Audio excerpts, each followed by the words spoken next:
جہاد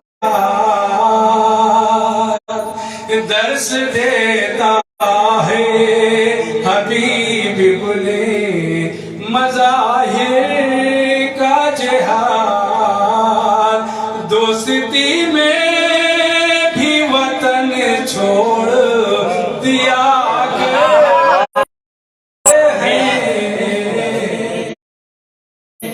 اور یہ سے بطور خاص صاحب ہے شاہد بھائی کہ قتل کے بعد بھی قرآن ہواؤں میں اڑا کر سبحان اللہ واہ واہ واہ وہ کربلا کرتے ہیں اور آخر سے سماعت فرما لیں کہ تازیہ اور علم کیسے الگ ہو جائیں تازیہ اور علم کیسے الگ ہو جائیں بھائی تو بھائی کے نزدیک رہا کرتے ہیں مکے کا شعر دیکھیں شیر حیدر کی قسم شیر خدا کا ہے کرم شیر معروف کے معروف ہوا کرتے ہیں در حیدری صلی علی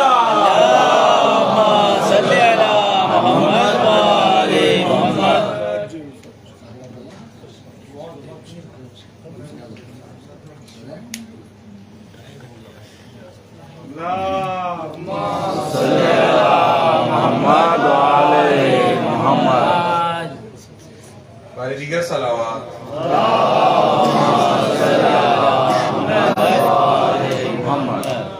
یہ ایام ہیں جناب ابو طالب علیہ السلام کے حوالے سے اور ام المومنین جدہ ائمہ جناب خدیجہ سلام اللہ علیہ کے حوالے سے ان کی منقبت کے چند اشارہ کی سماعت کی مصطفیٰ پر فدا خدیجہ ہے مصطفیٰ پر فدا خدیجہ ہے رحمتوں کی رضا خدیجہ ہے مصطفیٰ پر فدا خدیجہ ہے شعر دیکھیں اور ان کا سرتاج تاج نبیوں کا ان کا سرتاج تاج نبیوں کا دین حق کی ضیا خدیجہ ہے مصطفیٰ پر فدا خدیجہ ہے اور نانی حسنین اور زینب کی کہ نانی حسنین اور زینب کی ام خیر النساء خدیجہ ہے اور راہ حق میں لٹا دیا سب کچھ کہ راہ حق میں لٹا دیا سب کچھ کنز جودے کنز و جودو سخا خدیجہ ہے، اور سب سے پہلے حضور کو مانا کہ سب سے پہلے حضور کو مانا، نور راہ خدا خدیجہ ہے۔ مقطع ہے کہ مادر مومنین ہیں وہ ساجد، مادر مومنین ہیں وہ ساجد، طاہرہ پارسا خدیجہ ہے کہ طاہرہ پارسا خدیجہ ہے، مصطفیٰ پر فدا خدیجہ ہے، رحمتوں کی ردا خدیجہ ہے۔ بر محمد علیہ محمد صلوات۔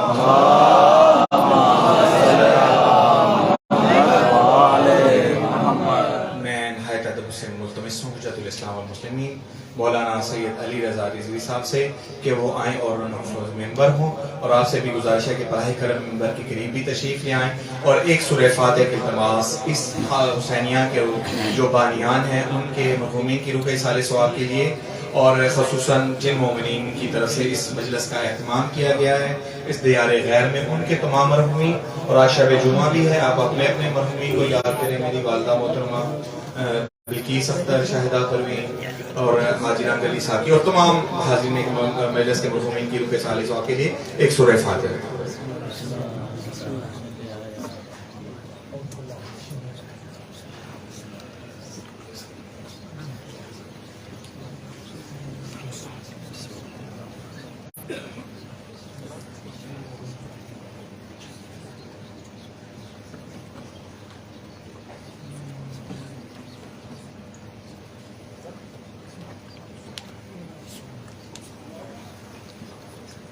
اعوذ باللہ من الشیطان الرجیم، بسم اللہ الرحمن الرحیم، الحمد للہ الذی نور قلوب العارفین بنور معرفته وأثبت فؤاد أنبيائه وأوليائه بقصص الأنبياء والمرسلين، وأكمل إيمان المسلمين والمؤمنين بولاية علي أمير المؤمنين عليه السلام.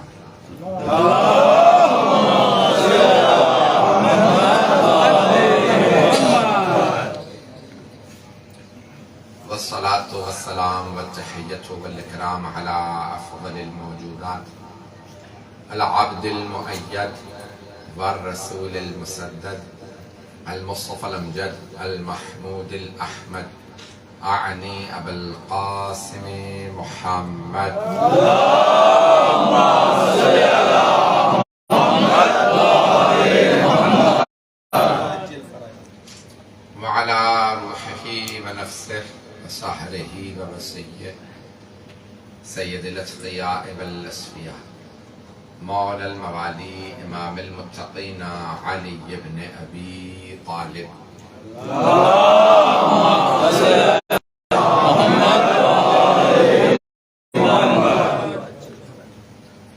وعلى أوصيائه، لا سيما بقية الله في الأرضين، روحي وأرواح العالمين لتراب مقدمه الفداء، واللعنة الدائمة على. يا أيها الذين آمنوا كتب عليكم الصيام كما كتب على الذين من قبلكم لعلكم تتقون. صدق الله العلي العظيم. صلوات. اللهم صل على محمد وآل محمد. میں نے سوال کیا تھا موضوع کے لیے کا جو بھی چاہیں آپ پیش کر دیجئے۔ ماہ رمضان ہے، میں نے سورہ بقرہ کی جس آیت کی تلاوت کا شرف حاصل کیا ہے کہ خداوند متعال روزے کی جو اس نے فرض کیا ہے اس کو اہمیت کو پیش کر رہا ہے۔ یا ایھا الذین آمنوا کتب علیکم الصیام، اے ایمان والو تم پہ روزے فرض کر دیے گئے کما کتب علی الذین من قبلکم لعلکم تتقون، جس طرح سے تم سے گزشتہ امتوں پہ روزے فرض کیے گئے تاکہ اللہ نے جو علت بیان کی ہے وہ اللہ فرما رہا ہے لعلکم تتقون، تاکہ تم متقی بن جاؤ۔ تو روزہ انسان کو متقی بناتا ہے۔ توجہ ہے میرے ساتھ؟ جی بسم اللہ۔ عزیزان گرامی، روزہ انسان کو متقی، لعلکم تتقون، یہ شاید کے معنی میں لعل نہیں آیا ہے، بلکہ جب اللہ دلیل دیتا ہے یا علت دیتا ہے تو اللہ تاکہ کے معنی میں آئے گا یہ۔ تو اللہ فرما رہا ہے تاکہ تم متقی بن جاؤ، شاید نہیں۔ اگر یہ بات پہنچا پاؤں تو یہاں لعل کے معنی شاید کے معنی میں نہیں، جب اللہ کہے تو شاید نہیں ہے، شاید تو انسان کہے تو ہے، سبحان اللہ۔ اللہ کہے تو شاید نہیں ہے بلکہ تاکہ۔ تو ہم ترجمہ کریں گے تو کہیں گے تاکہ تم متقی بن جاؤ۔ روزہ انسان کو متقی بنا دیتا، توجہ، روزہ متقی بناتا۔ تو جو پیش کرنا چاہ رہا ہوں، ایسا نہیں کہ بہت سی چیزیں انسان تقوی کے لیے کرتا ہے، نماز پڑھتا ہے، مجلس کرتا ہے، قرآن پڑھتا ہے، صدقہ دیتا ہے کہ متقی بن جائے، لیکن یہ روزے ہی کے لیے اللہ نے کیوں کہا روزہ رکھو تاکہ متقی بن جاؤ؟ روزہ متقی ایسے بناتا ہے کہ تمام عبادتیں کچھ کرنے کا نام ہے، روزہ کچھ کرنے کا نہیں، نہ کرنے کا نام ہے۔ اس لیے روزہ انسان کو متقی بناتا ہے۔ مجھے نہیں معلوم یہ موضوع میرا سننا چاہیں گے یا نہیں، میں یہی پڑھوں گا۔ روزہ انسان کو متقی بناتا ہے۔ پوچھا مرحوم شیخ محمد تقی بہجت سے، کہا انسان متقی بننا چاہے تو کیا کرے؟ کہ پہلا قدم اپنی خواہشات پہ رکھو، دوسرا تقوی کی طرف خود اٹھ جائے گا۔ تو انسان اپنی خواہشات کو اگر قابو کرنا سیکھ لے، عزیزان گرامی ساری دنیا خواہشات کو قابو کرنا سیکھ رہی ہے، اور مولائے متقیان بتا گئے ہیں کہ قابو کیسے کیا جاتا۔ انسان جس گھوڑے پہ سوار ہے، اگر اس گھوڑے کی لگام انسان کے ہاتھ میں ہو تو جہاں چاہے گا گھوڑے کو لے جائے گا، اور اگر لگام ہاتھ سے جانے دے تو جہاں گھوڑا چاہے گا وہاں لے جائے گا۔ سبحان اللہ۔ گرامی انسان اپنے نفس کو، خواہشات کو قابو کر لے تو متقی بن جاتا ہے، خواہشات کا بندہ بن جائے تو متقی نہیں بنتا۔ تو خواہشات کے بندے نہ بنے، اللہ کے بندے بنے۔ تھوڑی سی تو مجھے جانتا ہوں کہ مجھے اس پہ واہ نہیں ملے گی، لیکن پڑھوں گا اب یہی میں نے پوچھ لیا تھا، اگر آپ بتا دیتے تو میں بھی پڑھ دیتا جو موضوع آپ کہتے ہیں۔ گرامی انسان جتنی کوشش کرے خواہشات پہ قدم رکھ کے آگے بڑھے گا، خواہشات کو جو قابو کر لے گا متقی بن جائے گا۔ توجہ ہے میرے ساتھ؟ جو خواہشات اللہ کا عبد بننے کے لیے کیا ضروری ہے؟ ایک بہت بڑے عالم گزرے، ان کا انتقال ہو گیا بھی، آقا حسن علی، وہ کہتے ہیں کہ شیطان عابد بنا، عبد نہیں بن سکا۔ عابد بنا، عبادت کی اس نے، عبد نہیں بنا۔ اسے ہمیشہ ایک چیز غالب رہی۔ گرامی اپنی خواہشات کا نام تقویٰ نہیں ہے، بلکہ اللہ کی خواہشات کے سامنے سرنگو ہو جانا۔ ایک واقعہ جلدی سنا دوں گا تاکہ توجہ میرے ساتھ رہے، اور پھر جو جناب مولا متقیان سے متعلق ذہن میں لے کے آیا مطلب اسی کو پیش کروں گا، اگر سننا پسند فرمائے۔ تو گرامی اب یہاں بہت سے مباحث ہیں، لیکن ایک کسی بہت غلاموں کا جب دور تھا، لوگ غلام خریدتے تھے، تو ایک آدمی نے کسی غلام سے جا کے سوال کیا، بھئی تمہارا نام کیا؟ اس نے بہت لمبا چوڑا نام بتایا۔ کھاتے کیا ہو؟ تو اس نے فہرست بتایا کہ یہ سب کچھ کھا لیتا ہوں۔ پہنتے کیا ہو؟ کہ یہ سب کچھ، اگر ایسے ایسے لباس مل جائے تو اچھا ہے۔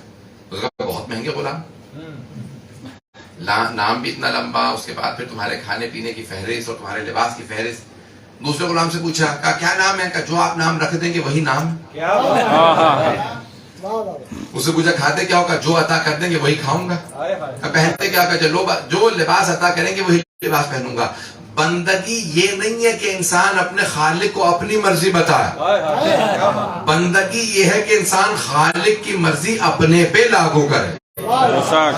گرامی اب یہ خالق کی مرضی ہے اور پھر مولا کی، تو اب یہاں جگہ جگہ پہ ایک لفظ آیا کہ انسان مولا کو جو ماننے والا ہوگا وہ مطیع ہوگا، فرما بردار ہوگا۔ مطیع کون ہوتا ہے؟ جو سب کے سب مولا کے فیصلوں کو تسلیم کر لے. اس زمانے میں بہت سے افراد تھے جو اپنی مرضی کی بات مان لیتے تھے, مرضی کی بات رد کر دیتے تھے, یہ قبول ہے یہ قبول نہیں. تو جناب امیر علیہ السلام کو جو ماننے والا ہوگا ہر بات کو مانے گا, تب وہ مطیع ہے, تب وہ مولا کو مولا مانتا ہے. عزیزان گرامی, مولا کی ہر چیز کا ماننے والا مطیع و فرما بردار ہے. تو ہم مولا کی مولائیت کے قائل ہیں. توجہ عزیزان گرامی, اب ہمارے پاس کچھ یہ نہیں ہونا چاہیے کہ مجھے یہ آپ کی بات قبول ہے, یہ بات قبول نہیں ہے. جو ہر بات کو قبول کرے مولا کی, وہ مولا کا شیعہ. شیعہ وہ ہے جو ہر بات کو مانے. عزیزان گرامی, بھائی ذرا مولا متقیان سے متعلق دو جملے سن لیجیے کہ مولا امیر علیہ السلام ہے مولا متقیان. سننا چاہ رہے ہیں؟ میں آپ حضرات کی خواہش پہ آیا ہوں اور جو مطالب پیش کروں گا اس سے لیجیے. تو عزیزان گرامی, اب یہاں جو مولا امیر علیہ السلام کے متعلق چند متعلق بس, اور پہ زیادہ وقت نہیں لوں گا. جہاں تک آپ چلیں گے وہاں تک میں چلوں گا کہ کون ہے جناب مولا امیر المومنین. القاب جتنے بھی امیر المومنین علیہ السلام کے, ان تمام القاب میں سب سے بڑا لقب مولا کا ہے امیر المؤمنین. علماء نے کہا ہے کہ جو سب سے بڑا لقب ہے مولا امیر کا وہ ہے امیر المؤمنین. یعنی قیامت تک آنے والے ہر اہل ایمان کے امیر کا نام, حکم فرمان دینے والے کا نام ہے علی. نہیں پہنچا پایا. قیامت تک آنے والا جو جتنا بھی بڑا مومن ہو, اس کے اس ایمان کے درجے اور رتبے میں اس کے مولا کا نام ہے علی. کوئی کتنا بھی بڑا مومن ہو, جتنا بھی بڑا سخی ہو, جتنا بھی بڑا عالم ہو, جو بھی کمالات فضائل رکھتا ہو, اس کے امیر کا نام ہے علی. تو مولا امیر کا سب سے بڑا لقب ہے امیر المؤمنین. کیوں؟ قیامت تک آنے والے ہر اہل ایمان کے سردار اور حکم دینے والے ہیں علی. عزیزان گرامی, مولا امیر کا سب سے بڑا لقب امیر المومنین. اس کی اگر وضاحت کر دوں گا, تھوڑی سی مجھے وضاحت کرنا ہے. عزیزان گرامی, قیامت تک آنے والے ایک بہت بڑے اہل سنت کے عالم گزرے ہیں 900 برس پہلے. انہوں نے اپنی کتاب میں لکھا کہ میں نے 70 صحابہ کے ایسے فضائل, صحابہ کے 70 ایسے مناقب دیکھے کہ جن میں تمام کے تمام صحابہ اگر جتنے بھی ان کے مناقب ہیں تو علی کو ان کا امیر پایا. ہر صحابی کا سردار علی کو پایا, اور علی کے ایسے فضائل دیکھیں جس میں کوئی صحابی شریک ہی نہیں ہے.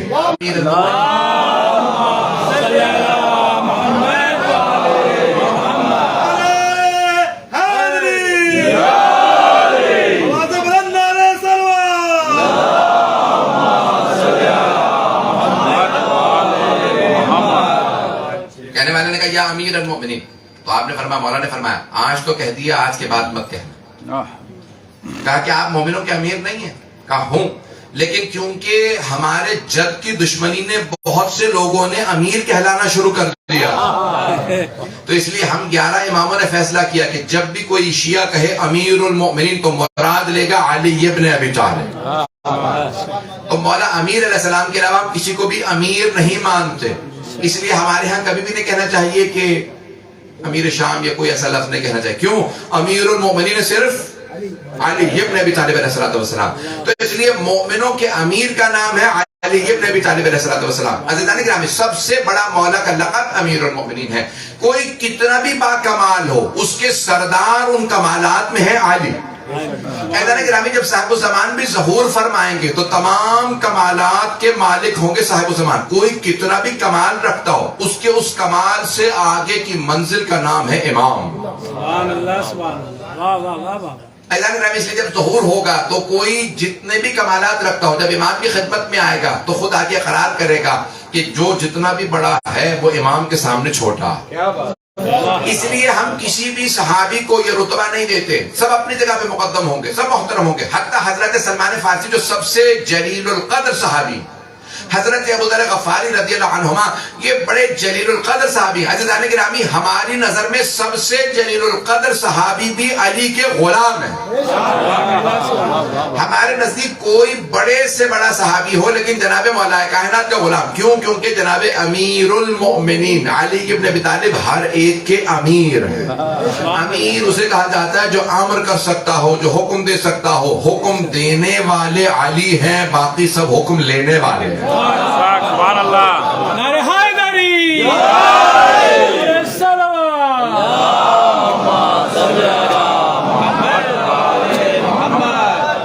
توجہ فرمانے ہیں گرامی، اور مولا کائنات کو ساری دنیا کا امیر مانتے ہیں. ایدان گرامی پیسے جوڑ کے غنی بننے والے اور ساری کائنات لوٹا کے امیر کہلانے والے عالی. میری بات پہنچ گئی ہے ایدان گرامی. ہم مولا کائنات کو امیر المؤمنین مانتے ہیں. اشاروں میں بات کہوں گا، پہنچتے جائیے گا. تو کائنات ساری ایک طرف ہو جائے. سر میں نے اس دن حدیث یہاں پہ آپ کے ہاں مسجد میں پیش کی تھی، صرف اشارہ کر کے آگے بڑھ رہا ہوں کہ اگر سارے صحابہ ایک وادی میں چلے جائیں، علی اکیلے دوسری وادی میں چلے جائیں، تو حدیث نبوی ہے اے عمار سارے صحابہ کو چھوڑ دینا، اکیلے علی کے پیچھے چلے جانا، کیونکہ حق علی کے ساتھ ہے. گرامی مولا امیر المؤمنین سارے جتنے بھی جہاں پہ بھی کوئی بھی اگر مانتا ہوگا اپنے آپ کو تھوڑا سا بھی ایمان محسوس کرے گا اپنے اندر، تو وہ علی کو اپنا مولا مانے گا. اور اگر کوئی کہنے کہ نہیں میں رسول خدا کو مانتا ہوں لیکن علی کو نہیں مانتا. آج بہت سے ایسے ہیں، میں کوئی سخت لفظ استعمال نہیں کرنا چاہتا، آج بہت سے ایسے مسلمان ہیں آپ کو مل جائیں گے جو کہتے ہیں میں رسول خدا کو مانتا ہوں صلی اللہ علیہ وسلم کو، لیکن علی مرتضیٰ کو نہیں مانتا. یہاں تک کہ بہت سے فرا چوتھا خلیفہ مانتے ہیں، بہت سے کسی بھی طرح سے قبول کرنے کے لیے تیار نہیں ہے. یہاں تک کہہ دیتے ہیں کہ ہم چوتھا خلیفہ مانتے ہیں اور افضل نہیں مانتے. عزیزان گرامی، اگر کوئی کہے کہ میں رسول خدا کو مانتا ہوں لیکن علی مرتضیٰ کو نہیں مانتا، تو وہ رسول خدا کو بھی نہیں مانتا. کیوں؟ کیونکہ رسول خدا خود اس سے کہہ دیں گے اگر تو میرے بھائی علی کا منکر ہے تو میں تیرا منکر ہوں،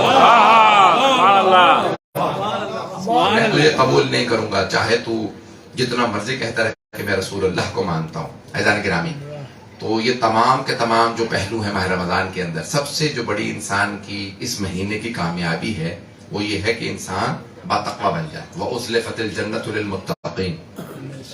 یہ سننا چاہیں گے میری چند دو چار باتیں؟ جنت کو متقین کے لیے سجایا گیا. کیا ہے تقوی؟ یہی پیش کرنا چاہ رہا ہوں، تھوڑی سی توجہ کر لیجئے گا. بھائی میں جانتا ہوں بہت تاخیر ہو چکی، روزہ اس کے بعد مجلس سننا جتنا مشکل ہے پڑھنا اس سے زیادہ مشکل ہے. گرامی سارے مجمع کی توجہ. وَأُزْلِفَتِ الْجَنَّةُ لِلْمُتَّقِينَ. جنت متقین کے لیے سجائی گئی ہے. جتنی بھی تعریفیں ہیں وہ سب متقین کے. هُدًى لِلْمُتَّقِينَ. قرآن ہدایت بھی ہے تو متقین کے لیے. جو تعریفیں ہیں پورے قرآن کریم میں متقین کی اور کسی کی نہیں، جو کچھ ہے متقین کے لیے. توجہ. اب آئیے ذرا تقویٰ کیا ہے قرآن کی روح سے پیش کر رہا ہوں. تو قرآن کریم کہتا ہے کہ وَمَنْ يُعَظِّمْ شَعَائِرَ اللَّهِ فَإِنَّهَا مِنْ تَقْوَى الْقُلُوبِ. جو بھی اللہ کی نشانیوں کی تعظیم کرے وہی متقی ہے. سبحان اللہ. اس سے پہلے اللہ خود فرمایا گیا اِنَّ الصَّفَا وَالْمَرْوَةَ مِنْ شَعَائِرِ اللَّهِ. بے شک صفا مروہ اللہ کی نشانیاں ہیں، شاعر اللہ. کیوں؟ یہاں پہ ایک نبی زادے کو بچانے کے لیے اللہ کی کنیز ہاجرہ چلی تھی. ہاجرہ کے قدم آئیں دو پہاڑیوں پہ صفا مروہ پہ تو وہ اللہ کی نشانیاں. اور اگر فخر ہاجرہ مکہ کے بین کربلا کے بین الحرمین چلے تو یہ شاعر اللہ کیوں نہیں ہوں گے؟ ہے یا نہیں؟ عزیزان گرامی، تقویٰ صرف یہ نہیں ہے کہ آپ نماز پڑھ لیں روزہ رکھ لیں، یہ بھی تقوی کی نشانیاں. لیکن سب سے بڑی جو نشانی اللہ نے بتائی ہے قرآن کریم میں تقوی کی، وہ ہے تعظیم کرنا شاعر اللہ کی، اللہ کی نشانیوں کی تعظیم کرنا. اللہ کی نشانیوں کی تعظیم کرنے والا متقی ہے. سب سے بڑی دنیا کے اندر تقوی بخش ہستی کا نام زینب کبریٰ. محمد وآل محمد صلوات.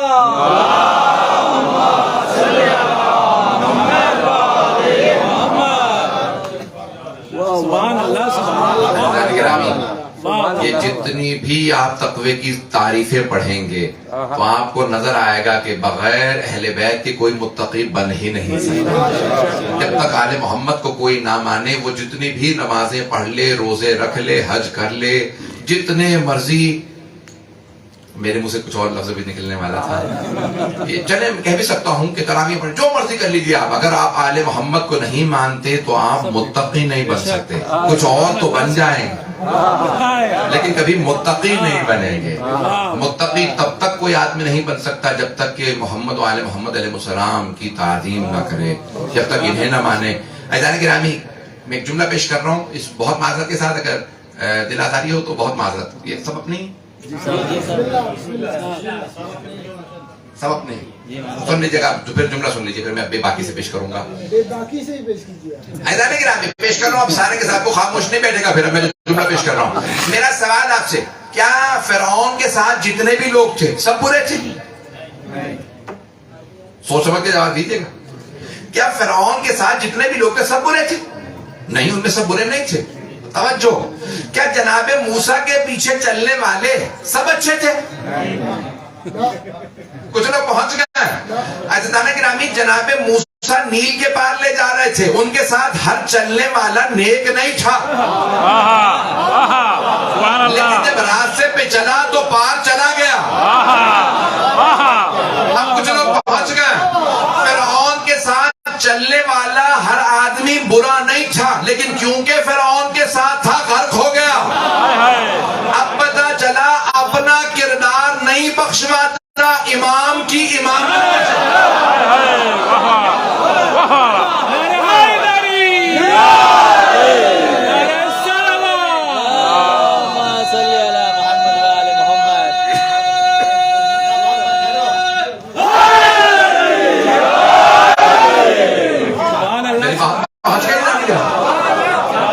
انسان کا اپنا کردار نہیں بخشواتا. جو پیشوا سامنے چل رہا ہو، جس امام کی امامت کے پیچھے وہ چل رہا ہو، جسے مانتا ہو، وہ بخشواتا ہے.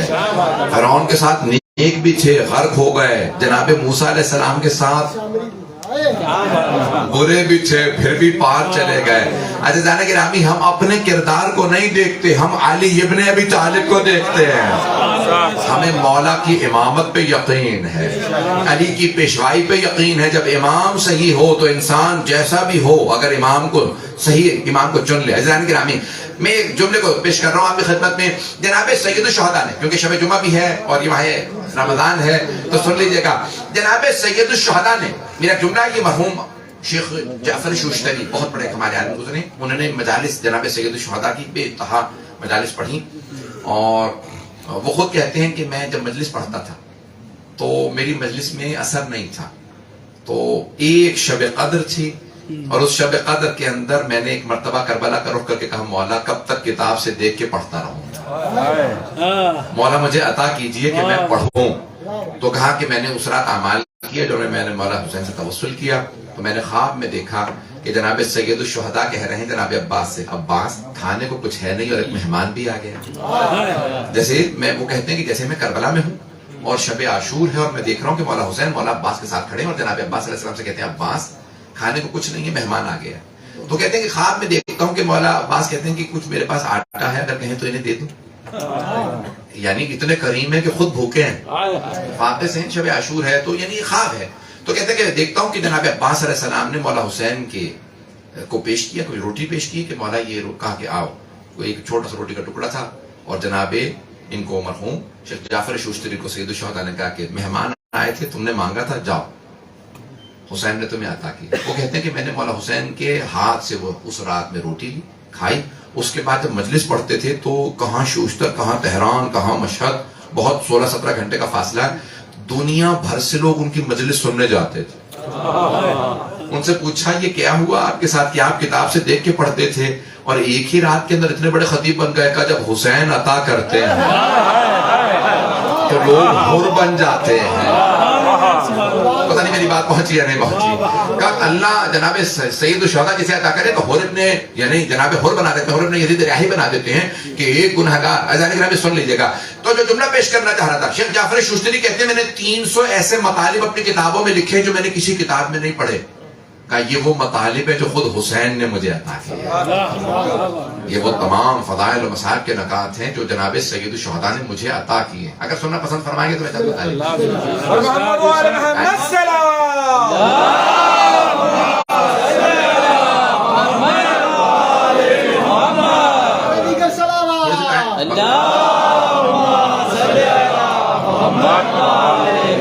زیادہ وقت نہیں لوں گا، بس یہ 5 سے 10 منٹ کی زحمت دوں گا. جناب یہ جملہ یقین مانیے کہ میں جو پیش کر رہا ہوں کہ میں خود جب تنہائی میں سوچتا ہوں میرے رونگٹے کھڑے ہو جاتے ہیں کہ سید الشہداء شب عاشور میں ایک جملہ فرما رہے ہیں کہ جو جانا چاہتا ہے چلا جائے. سب نے سن رکھا, جو جانا چاہتا ہے چلا جائے. اور جو یہاں تک آیا ہے نا, چلا بھی گیا تو میں وعدہ کر رہا ہوں میں پھر بھی شفاعت کروں گا. اور تمام علماء کہتے ہیں کہ بالکل اطمینان سے آپ کہہ سکتے ہیں کہ کوئی نہیں گیا, کوئی نہیں گیا جناب سید الشہداء کو چھوڑ کر کے, کوئی نہیں گیا. جو جانا چاہے چلا جائے. یہاں تک کہ فرمایا عباس چراغ گل کر دیجیے, کوئی حیا محسوس نہ کر رہا, جانے میں شرم محسوس نہ کر رہا ہوں. جو جانا چاہے چلا جائے, کوئی نہیں گیا. اور اصل میں فرما رہے ہیں حل من ناصر ینصرنا, جو آنا چاہتا ہے آ جائے. شیخ جعفر ششتری کہتے ہیں کیا یہ تعداد نہیں مان اللہ؟ اگر آپ نے اثر میں بلانا ہی تھا تو شب میں کیوں فرمایا جو جانا چاہتا ہے چلا جائے؟ اگر اثر میں بلانا تھا تو جانے کے لیے کیوں کہا؟ تو گرامی شیخ جعفر ششتری کہتے ہیں تعداد نہیں ہے, بلکہ جناب سید الشہداء شب میں اپنوں میں کہہ رہے تھے جو جانا چاہتا ہے چلا جائے, اور عصر میں دشمنوں سے کہہ رہے تھے جو آنا چاہتا ہے بہت سے لوگ پہنچ گئے. دوبارہ سن لیجیے گا کہ شب میں اپنوں سے کہہ رہے تھے جو جانا چاہتا ہے چلا جائے, کوئی نہیں گیا. عصر میں دشمنوں سے کہہ رہے تھے جو آنا چاہتا ہے آ جائے, کوئی نہیں آیا. کیوں؟ عزیزان گرامی شیخ جعفر ششتری کہتے ہیں شب میں اپنوں سے اس لیے کہہ رہے تھے کہ جو جانا چاہتا ہے چلا جائے, کیونکہ اللہ صرف امام حسین پہ سلام نہیں بھیجے گا. سبحان اللہ. اللہ سبحانہ وتعالی تمام ملائکہ, تمام انبیاء, اولیاء, اوصیاء, مؤمنین, متقین, صالحین, سب کے سب صرف مولا حسین پہ سلام نہیں بھیجیں گے, کہیں گے جو جو حسین کے ساتھ ہے ان سب پہ سلام. سبحان اللہ. سمجھو کیا صرف امام حسین پہ سلام نہیں ہے, جو جو حسین کے ساتھ تھا اس سب پہ, ان سب پہ سلام. جو بھی امام حسین کے ساتھ ہے حضرت حر پہ بھی سلام, کیونکہ آ گئے تھے جو حسین کے ساتھ اس پہ سلام. سمجھو. اور عصر میں اس لیے کہا کہ کیا ہو, ایسا نہ ہو کہ کوئی سلام لائق نہ ہو, کوئی سلام لائق نہ ہو اور وہ یہاں رہ جائے, کیونکہ یہ سلام عام سلام نہیں ہے. امام حسین اور ان کے ساتھیوں میں جو سلام ہے وہ عام سلام نہیں ہے, تو کوئی ایسا نہ ہو کہ جو سلام کے مستحق نہ ہو وہ کہیں یہاں پہ رہ جائے کہ چلا جائے, کوئی نہیں گیا. عزیزان گرامی عصر میں دشمنوں سے کہا جو آنا چاہتا ہے آ جائے. کیوں؟ حسین کے دشمنوں پہ لعنت ہے. قاتلوں پہ لعنت ہے, دشمنوں پہ لعنت ہے, ظالموں پہ لعنت ہے. کس کی؟ اللہ کی, ملائکہ کی, انبیاء کی, ائمہ کی, اولیاء, اوصیاء, مومنین, متقین, صالحین. اب مولا حسین یہ کہہ رہے کہیں ایسا نہ ہو کوئی ان میں ایسا رہ جائے جو لعنت کا مستحق نہ ہو. جو آنا چاہتا ہے آ جائے, کوئی نہیں آیا. اس کا مطلب ہے حسین والوں میں کوئی برا نہیں, حسین کے دشمنوں میں کوئی اچھا نہیں. حیدری سلوہ.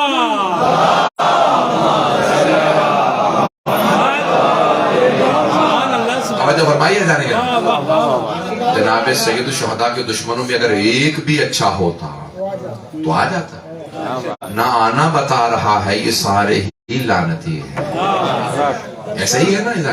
میں کوئی سخت بات تو نہیں کہہ رہا ہوں. ایزان گرامی جناب سید الشہداء علیہ السلام نے کہا اسی لیے اگر آنا چاہتے ہو تو آ جاؤ, کوئی نہیں آیا. نہیں آؤ گے تو پھر یاد رکھنا صرف اللہ لعنت نہیں کرے گا, سارے فرشتے, سارے انبیاء, مؤمنین. ایزان گرامی اسی لیے الفاظ جناب سید الشہداء کی عظمتوں کے لیے ہمارے نہیں ہیں, اللہ کے ہیں. یہاں تک بعض علماء نے لکھا کہ زیارت عاشوراء امام علیہ السلام کی نہیں, امام نے صرف بیان کی, 5 یا 6 امام نے صرف بیان کیے, خود تو اللہ نے ایسے سلام بھیجا.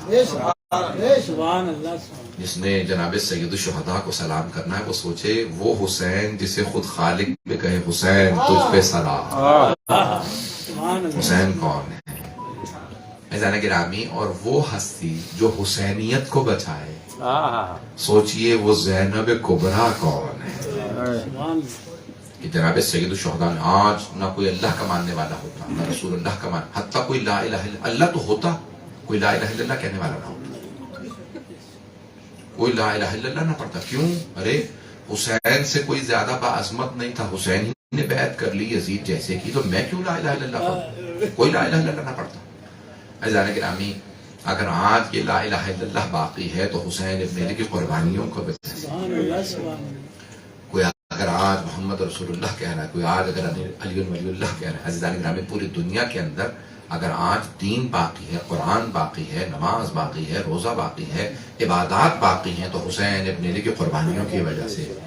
عزیزان گرامی، جناب سید الشہداء نے سب کچھ لٹا دیا کہ پروردگارہ تیرا دین بچا رہا۔ یہ اگر آج صلاۃ ہے، صوم ہے، حج ہے، خمس ہے، زکوٰۃ ہے، سید الشہداء علیہ السلام۔ میں جانتا ہوں میں وقت لے رہا ہوں، میں بہت زیادہ وقت لے لوں گا۔ بسم اللہ بسم اللہ شب جمعہ ہے، بسم اللہ آئیں ذرا میرا ساتھ دیجیے گا، میرے ساتھ ذرا کربلا چلیے گا، کہ وہ ہستیاں کہ جو کربلا میں ہیں، سید الشہداء نے انہیں ایک مرتبہ ان سب کو جنت میں ان کا مقام دکھا دیا۔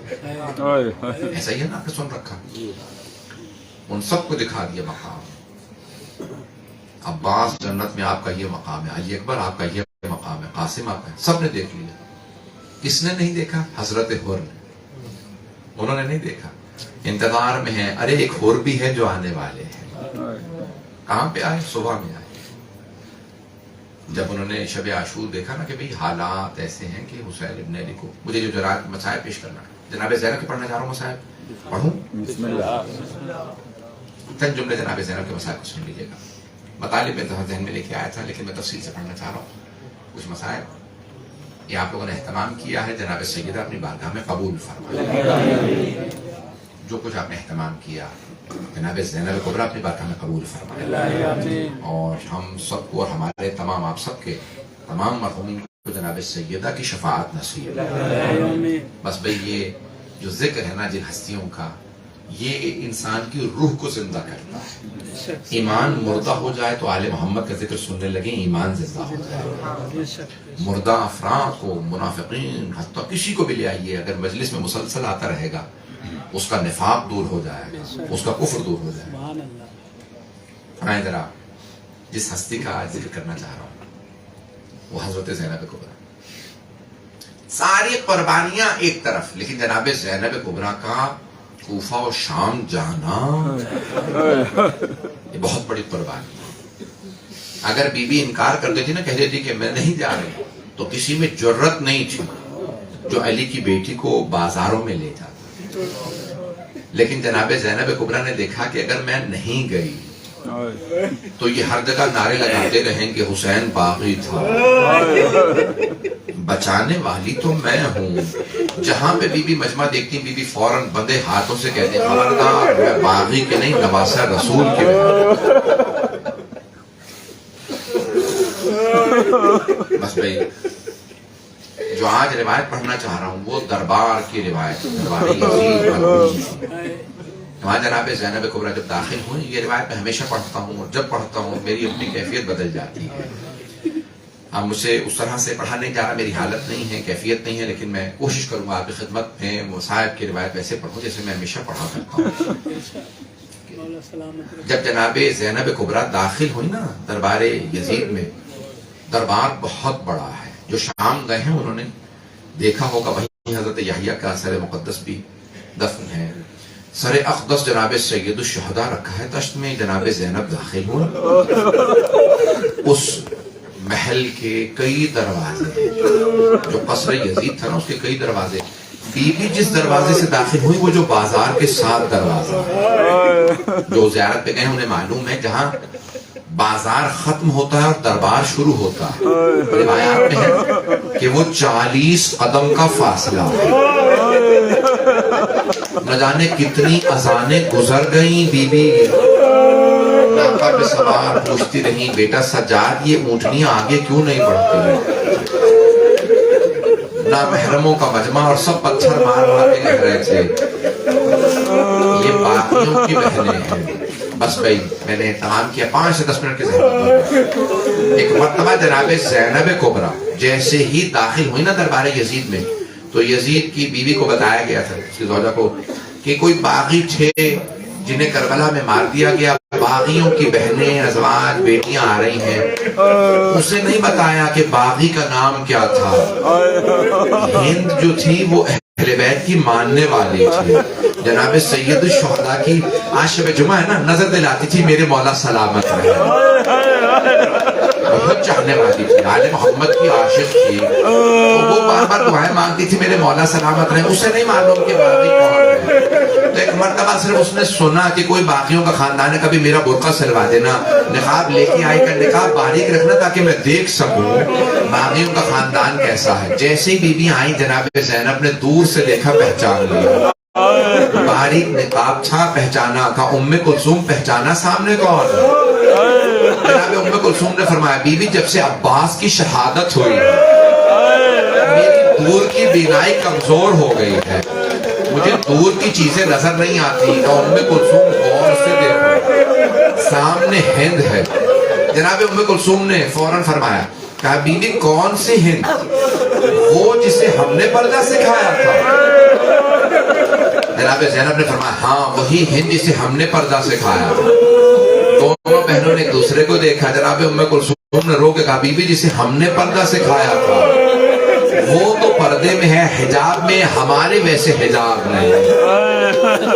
ایک مرتبہ بیویاں چلیں، آپ جانتے ہیں نا اگر کوئی پریشانی میں ہو تو، اگر مصائب میں پریشانی میں ہو تو اپنے سے ملنا نہیں چاہتا، میں کتنی صفائیاں پیش کروں، مجھ پہ کیا کیا بیت گئی۔ بس ہند کے تخت کے سامنے سے بیویاں گزر رہی تھی، جناب زینب کو گزرتے دیکھا، ہند نے ایک مرتبہ سوال کیا من ای بلاد انتم، آپ سب لوگ کون سے شہر کے رہنے والے ہیں؟ جناب زینب نے سر نہیں اٹھایا، جھکائے جھکائے سر فرمایا نحن من بلاد المدینہ، ہم لوگ مدینے شہر کے رہنے والے ہیں۔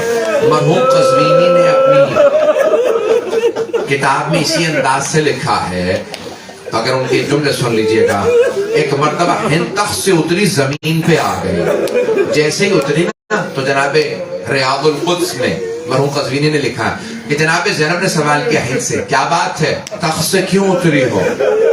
ایک مرتبہ ہند نے بڑی ادب سے کہا بی بی میں مدینے والوں کے احترام میں، مدینے والوں کے احترام میں تخت سے اتر آئی ہوں۔ ایک مرتبہ ہند نے پوچھا بی بی آپ مدینے والوں کو جانتی ہیں؟ جناب زینب نے پوچھا کس کا پوچھنا چاہتی ہو؟ کہا بی بی مدینے میں میرے مولا حسین رہتے ہیں۔ بس مولا حسین کا نام آنا تھا، جناب زینب کے آنسو بہنے لگے، جیسے بی بی اشکبار ہوئی، بی بی کے دمو جاری ہوئے، ایک مرتبہ آنسو کا جاری ہونا تھا، ہند نے کہا بی بی میرے مولا حسین مدینے میں رہتے ہیں۔ جناب زینب نے جواب نہیں دیا، کہا اور کس کا پوچھنا چاہتی ہو؟ کہا بی بی میرے مولا کا ایک بھائی ہے نام عباس۔ بی بی نے کہا اور کس کا پوچھنا چاہتی ہو؟ کہا بی بی میرے مولا کا ایک بیٹا ہے نام سجاد، عبادت کا پیکر ہے، عباس غیرت کا پیکر ہے۔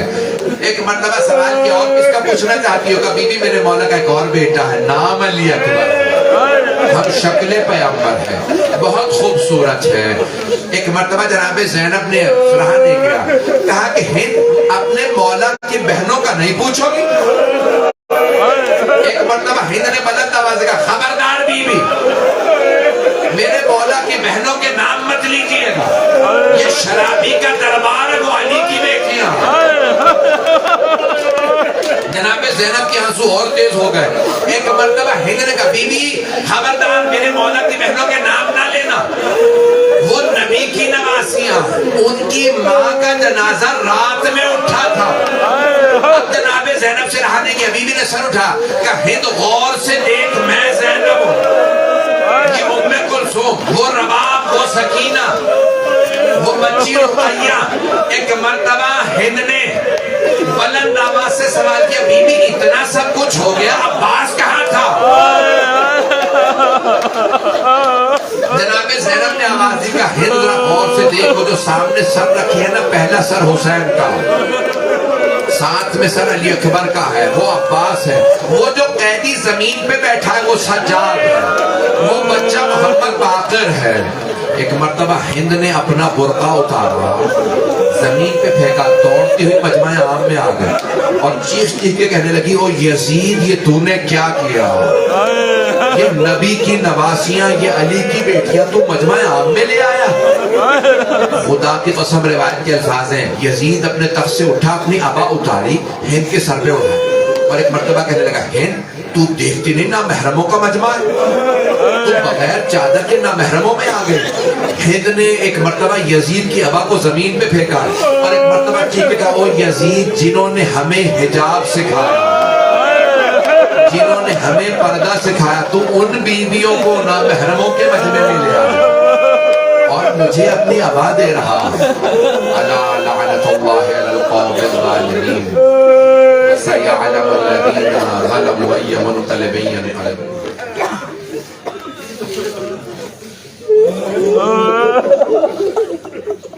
بھائی مجھے بتایا آپ سب نے اپنے مرحومین کے لیے ایصال ثواب کی مجلس رکھی، آئے ذرا مل کے دعا کریں۔ پروردگارا واسطہ ان بیویوں کی عظمتوں کا، حاضرین کے تمام مرحومین کی مغفرت فرما، جن جن شہداء مومنین کے لیے کہا گیا پروردگارا ان کی قبروں کو منور فرما، پروردگارا ہم سب کی عاقبت بخیر فرما، ہم سب کو صاحب الزمان کا ظہور دیکھنا نصیب فرما، دشمنان اہل بیت کو نیست و نابود فرما، پروردگارہ تمام مؤمنین کی حفاظت فرما، ہمارے مقامات مقدسہ کی حفاظت فرما، پروردگارہ عراق و شام کے روضوں کی حفاظت فرما، جنت البقیع جنت معلیٰ دوبارہ تعمیر ہوتا دیکھنا نصیب فرما، پروردگارہ بانیان مجلس شرکت کنندگان پڑھنے والے سننے والے سب کی توفیقات میں اضافہ فرما۔ میں جانتا ہوں رات بہت ہو چکی، میں تاخیر سے پہنچا، کئی جگہوں سے رکتا ہوا آ رہا ہوں، آئیں ذرا ہاتھوں کو بلند کیجیے گا، ایک آخری واسطہ دے رہا ہوں۔ پروردگارہ تجھے واسطہ ایک چھوٹی بیوی کا جنہیں اپنے بابا سے بڑی محبت ہے، اگر یہاں کوئی بیٹی والا بیٹھا ہے کچھ دیر کے لیے جناب سکینہ کا سوچے۔ میں نے ایک انٹرویو دیکھا، ایک صحافی بچی سے پوچھ رہا تھا کہاں پہ آئی ہیں آپ، تو بچی مسکرا کے کہتی تھی میں کربلا آئی ہوں۔ پوچھا کہ کیوں آئی ہو، کہ میں مولا حسین کی زیارت کے لیے آئی ہوں۔ تو اس صحافی نے کہیں بچی چھوٹی سی بچی تھی، سوال کر لیا اگر آپ کو کوئی تماچا مارے تو کیا کرو گے؟ بس بچی نے سنا تڑپ تڑپ کے رونے لگی، کہا میں اپنے بابا کو بلاؤں گی۔ پروردگارہ واسطہ ایک چھوٹی بیوی کی عظمتوں کا، پروردگارہ واسطہ جناب سکینہ بنت الحسین کا، جناب رقیہ بنت الحسین کا واسطہ، پروردگارہ ہم سب کو دوبارہ شام کی زیارات نصیب فرما، ہمیں زندگی میں بار بار زیارات نصیب فرما، بانیان مجلس شرکت کنندگان پروردگارہ سب کی توفیقات میں اضافہ فرما، پروردگارہ سب کے رزق و روزگار میں برکت عنایت فرما، جہاں جہاں مومنین بسے ہیں سب کی حفاظت فرما، پروردگارہ تجھے واسطہ اپنے عزت و جلال کا ہمیں ہمارے امام کے اعوان و انصار میں شمار فرما۔ ربنا تقبل منا انک انت السمیع العلیم بحق محمد و آلہ الطیبین الطاہرین المعصومین۔ ایک سورہ فاتحہ اور 3 مرتبہ سورہ اخلاص پڑھ کر کے اپنے حاضرین کے تمام مرحومین کو ثواب پہنچائیں۔ بسم اللہ الرحمن الرحیم۔